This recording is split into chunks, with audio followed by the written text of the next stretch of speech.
கோவை மாவட்டம் மேட்டுப்பாளையம் முதல் அவினாசி வரை 36 கிலோமீட்டர் 4 வழிச்சாலை அமைப்பதற்காக 1400க்கும் மேற்பட்ட மரங்கள் வெட்டப்பட்டு வருகின்றன.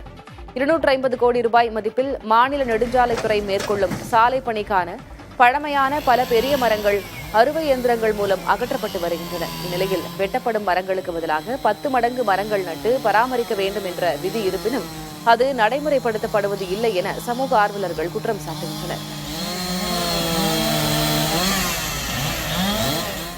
இந்த காலகட்டத்தில் விரிவாக்கம் பண்ணங்கிறது மிகவும் இன்றியமையாது. ஆனால் ஆயிரக்கணக்கான மரங்களை வெட்டுறாங்க.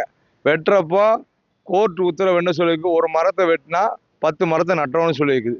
ஆனால் கடந்த காலத்தில் மேட்டுப்பாளையம் டு கோயம்புத்தூர் ரோடு விரிவாக்கம் பண்ணாங்க. அந்த நேரத்தில் இதே மாதிரி தான் மரம் நட்டினேன்னு சொன்னாங்க. எந்த மரமும் ரோட்டில் காணோம். இந்த ரோட்லேயும் அதே தவறு செஞ்சிடக்கூடாது.